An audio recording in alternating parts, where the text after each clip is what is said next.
ሄሎ ቡዜ። ሄሎ ወይ ታለም እንዴት ነሽ? አዎ እየመጣሁኝ ነው፣ እናወራለን። እሺ እየጠበቅሽ።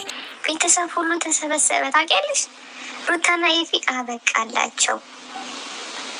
በስተመጨረሻ ጩኸታችን ተሰማ። ቤተሰብ እኛ እኮ ተጽዕኖ ፈጣሪዎች ነን። እኛ የፈለግነው ነው የሚሆነው። ያለ ኦዲየንስ ሁላቸውም ባዶ ናቸው። እኛ በእያንዳንዱ ቦታ ኤፊና ሩታን እያወገዝናቸው ነበረ። እንዲሁም በህግ እንዲጠየቁ በጣም ተጽዕኖ እየፈጠርን ነበር። አሁን ግን ድምጻችን ተሰምቷል። እኔ ሩታ ማለት ነው ዝች ጋር አሁን አንዳንዶቻቸው መታችሁ እሷ የልጅ እናት ናት፣ እሷን አትንኩብን ምናምን ልትሉ ትችላላችሁ። የምትሰራው መጥፎ ስራ ነው እሷን እየነካት ያለው እንጂ እኛ አይደለንም። ስራዋ ነው የሚያስከስሳትም እስር ቤትም እንድትገባ የሚያደርጋት መጥፎ ስራዋ ነው። ገባችኋ? እኛ ኦዲየንስ ዋሽተን ወይም ደግሞ አብርሽ ዋሽቶ ወይም ሄርሜላ ዋሽታ አይደለም የምታሳስራት፣ ስራዋ ነው። ስራዋ አንድ ሰው መጥፎ ቦታ ከዋለ ያንን ቦታ ነው አይደል የሚመስለው። ስለዚህ እየመጣችሁ የሩታ በጎች የልጅ እናት ናት ምን አደረገች እሷ ባሏን እኮ ነው የመለሰችው በዚህ ወጥቶ በዚህ ገብቶ እንድትሉኝ አልፈልግም። ባሏን በዚህ መልኩ አይደለም መመለስ የነበረባት። ሲጀምር ባሏን አትፈልግም እሷ። በቀልን ነው የፈለገችው። ሳህ ወለላ። ለምን እውነት አንነጋገርም? የምሬን ነው የምላችሁ። ስልክ እያስቸገረኝ ነው እና ምን ልላችሁ ነው መሰላችሁ? ድምጻችን ተሰምቷል። ሪከርድ አዳምጡና ከዛ እንወራለን እኔና እናንተ ምን እንደተፈጠረ። እህቴ ነሽ ይገርምልሻል። ዛሬ ቤተሰብ ሁሉ ተሰበሰበ። ታውቂያለሽ ሩታና ኤፊ አበቃላቸው። በቃ ምን እንደሚያደርጉ እናያለን። ሁሉም ቤተሰብ ማለት ነው ፊት ነው የነሳቸው። ጊዜ ባይዘው ልትከሳቸው ነው። በእርግጥ የመተቱ ነገር ህግ ላይ ትኩረት ላይሰጠው ይችላል። ግን አንቺ ለቡዜ የላክሽላት ፎቶ ማስረጃ ቪዲዮ ለቡዜ በጣም ነው የጠቀማት። አሁን አበቃላቸው። ምን እንደሚወጣቸው እናያለን። ቀለበት ያሰረላትን ሴት እህቴ ነሽ እንዲል ያደረጉት እጃቸውን ሁሉ ያገኛሉና ተረጋጉ ነው የምለው። ሄርሞ ለአሁኑ በጣም ደህና ነች እና ደህና ናት። ሁላችሁም ዱዓ አድርጉላት፣ ጸሎት አድርጉ በየእምነታችሁ ካለችበት ሞር ደህና እንድትሆንና በቃ ቤተሰብ ፊት መንሳቱ እኔ በጣም ደስ ብሎኛል። በጣም ማለት ነው። አሁን የት እንደሚገቡ እናያቸዋለን። እኮ ነው ባልና ሚስት ተለያይተው የሚኖሩት። በመተት እኮ ነው ልጆቿ ሜዳ ለሜዳ ባክ ነው ተበታት ነው የሚቀሩት። በመተት እኮ ነው አባት ከሞተ ያጎት ቤት ዶጋመድ አስገብቶ ቤተሰብን በታት ነው የሚቀረው እኮ በመተት ነው። መተት ማለት እኮ በቁም አንድን ሰው መቆጣጠር ማለት ነው። እንደ ፈጣሪው መቆጣጠር ማለት ነው። በመተት እኮ ነው የብዙ ሴት ህይወት የተበላሸው። ብዙ ተማሪ ወንዶች አብደው መንገድ ላይ የወደቁት በመተት እኮ ነው። ለምንድነው መተትን ለምንድነው ህግ ትኩረት የማይሰጠው? የምር ለምንድነው ሰው ሲደማና ሲሞት ሲሰባበር ብቻ ትኩረት የሚሰጠው? መተት ማለት እኮ አንድ ሰው በቁም መቆጣጠር ማለት እኔ እንደ ፈጣሪው ነኝ እኔ ካልኩት ውጪ ምንም ነገር አያድርግ እንደማለት እኮ ነው። አንድ ሰው በቁሙ መግደል ማለት ነው እኮ። ለምንድነው ህግ ለመተት ትኩረት ማይሰጠው? ለምን? ይሄ ነገር ሊሰራበት ይገባል። የእውነት በመተት የብዙ ሰው ቤት ተዘግቷል። የብዙ ሰው ቤት እውነት የምሬን ነው የምላችሁ። የኛ አካባቢ ልጆች ምናልባት እንትን ካላችሁ ማለት ነው የምታስታውሱ ከሆነ የሆነ ቤት ነበርና ልጆቹ በጣም ጎበዝ ተማሪ ነበሩ። በጣም ጎበዝ ተማሪዎች ማለት ነው ሁላቸውም። ከዛ በጎረቤት በቃ ሰውየውን በጣም በደንብ ይሰራል አባታቸው ማለት ነው። እናታቸውን በጣም ቀልጣፋ ሴት ነበረች።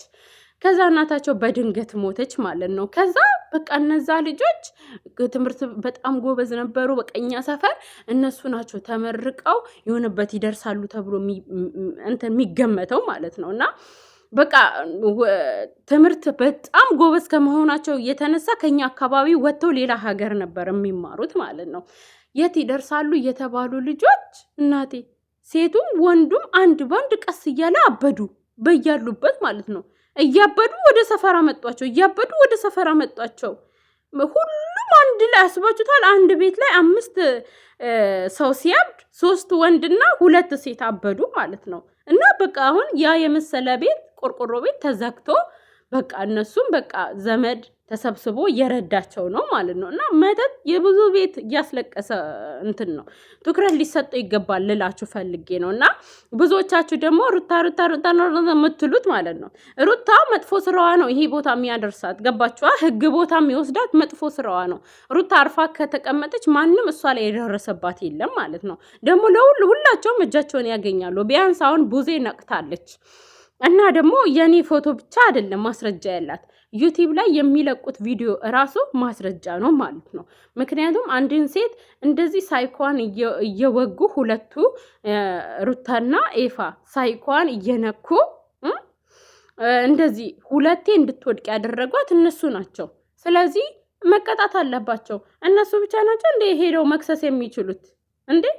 እነሱ ብቻ ናቸው እንዴ? አሳዩቸው፣ ክሰሷቸው። የምር ማንም ሰው በምንም ሁኔታ መደበቅ የለበትም። አንድ ወንጀል ሲሰራ አንድ ሰው ማለት ነው እራሱ ነው መጠየቅ ያለበት። ቤተሰብ ስላለው በቤተሰብ ሊሸሸግ አይችልም። ልጅ ስላለው በልጅ ሊደበቅ አይችልም። ሃይማኖት ውስጥ፣ ዘር ውስጥ፣ ብሔር ውስጥ መደበቅ የለበትም። ወንጀለኛ የሆነ ሰው መቀጣት ነው ያለበት። ካልሆነማ ወንጀሉን አያቆምም እኮ። ሩታና ኤፋም አሁንም እንዲቀጡ ካላደረግን ብሶባቸው ነው የሚመጡት። ምክንያቱም አሁን ተቀበለናቸዋል ማለት ነው። ስለዚህ ኤፋንና ሩታን ደገፋችሁ ማለት ነግበኔ ነው። እናንተም በህይወታችሁ ነገ ይደርሳል። ለእውነት ቆሙ ማለት ነው። ሰውን ማሳበድ፣ ሰውን እንደ ጅል አንጃጅሎ እንደ አሸንጉሊት መጫወት ነው እንዴ እንደ ትክክል የምትቆጥሩት? በጭራሽ እኔ በዚህ አላምንም። ወንድ ከሆነች እንደ ሄርሜላ አባብላና ደጋግፋ እንትን ብላ ማለት ነው በፍቅር ተንከባክባ መውሰድ ትችላለች። እሷ ግን የተንኮሉን ነው የሄደችው ማለት ነው። ሩታ የተንኮሉን መንገድ ነው የሄደችው። ይህንን ደግሞ እኛ ልንደግፋት አንፈልግም። የምር እኛ ልንደግፋት አንፈልግም። ባሏን እኮ ነው የልጁ አባት ነው እራሷ መሰለኝ ወረቀቷ እስኪበሰብስ ድረስ እየተመላለሰች ካልፈረምክልኝ እያለች ያላደረገችው ነገር አለ እንዴ? ደግሞ ከዚህ ደስታን እየቀጠረች እሱን ወደድኩ ሞትኩል አበድኩል የምትለው ምንድን ነው? ደስታን ለምንድን ነው የምትቀጥረው? ጠብቀኝ፣ ታገሰኝ፣ ጊዜ ያስፈልገኛል እያለች እኮ ነው። ትላንትናም ደግሞ ተላንት ወዳ ማለት ነው ወንድም ተብዬው ይሄ ወንድሞ አይደለም ሲጀመር ሮቤል ማለት ነው ከደስታ ጋር ነው የምትሆነው እያለ እየተናገረ ነበረ ማለት ነው። እና ደግሞ አሁን የምታደርገው ነገር እሷን ካስደሰታት እኛ ምንም ችግር የለብንም እያለ የምታደርገውን ነገር እየደገፈ ነበር ማለት ነው። ይሄ ደግሞ አግባብ አይደለም። እኛ አንተውም። አሁንም በአብርሽ እንዳታለቅሱ። ቲክቶክ ላይ እያለቀሳችሁ ሰማለሁ። በጣም እየተጨነቃችሁ እየሰማው ነው። እንዳታለቅሱ። እግዚአብሔር ፈራጅ ነው። ገባችኋ? ለእያንዳንዱ ዋጋቸውን ያገኛሉ። አሁን ቡዜ ነቅታባችኋለች። ብዙ መረጃዎችን እያሰበሰበች ነው። እኔም ያለኝን ልኬላት አለሁኝ። እንዲሁም ቪዲዮ ማይታለች። ቪዲዮም ደግሞ ትልቅ መረጃ ነው። አሁን ጸሎት የምታደርጉት ሄርሜላ መጥፎ ነገር እንዳይገጥማትና በሰላም ተሽሏት እንድናያት ነው ምንፈልገው ማለት ነው። ሌላ ነገር አትጨናነቁ። የእውነት ሁሉም ነገር መልካም ይሆናል። አታስቡ። በቃ ይሄን ነው ልላችሁ የምፈልገው። ማልቀስ ለእነሱ ምንም አይጠቅማቸው። መጨናነቅ ራሳችሁ የመዳን ቤት ስላለ ራሳችሁን ዲፕሬሽን ውስጥ አስገብታችሁ ማታ እያየዋችሁ ነበር ቲክቶክ ላይ፣ ዛሬም ጠዋት እያየዋችሁ ነበር። በጣም ስሜታዊ ሆናችሁ። ኖ እንደዛ አይደለም። እኛ የመዳን ቤት ስራ አለብን። በጣም ያናድዳል የሚገጥማቸው ነገር። አዎ ኦፍኮርስ አምናለሁ። በዚህ ግን ተረጋጉ። ሁሉም ነገር ስንረጋጋ ነው። በቃ ይሄን ነው ልላችሁ የፈለኩት። እና ደስ ያለኝ ነገር ቡዜ መንቃቷና እርምጃ እየወሰደች እንደሆነ ልንገራችሁ ብዬ ነው የመጣሁት። ሄርሜላም ደግሞ በጣም በጥሩ ሁኔታ ትገኛለች። ያው ሁሉም ነገር ለመልካም ነው። ምንም ይፈጠር ምንም እኛ ከጎኗ ነን። ምንም ነገር ቢፈጠር ሄርሞ አንቺ ተረጋጊ። ሁሉም ነገር እግዚአብሔር ሲለው ነው። እኔ አሁን ስለ ሄርሜላ ምንም ማለት አልፈልግም። ትላንትናም ተናግሬያችኋለሁኝ። ትላንትና የተቀረጸው ቪዲዮ የትላንቱ ቪዲዮ ነው። ዛሬም የሚለቁላችሁ ሆስፒታል ስላለው ሁኔታ ነው የሚለቁላችሁ። እና ተረጋጉ። ሄርሞ በጣም ደህና ናት። የተፈጠረው ነገር ደግሞ እግዚአብሔር ስለፈቀደው ነው። ለነሱ ለፈተናቸው ነው። ተረጋጉ ሁላችሁም ማለት ነው። ይህን ልላችሁ ነው የመጣሁት።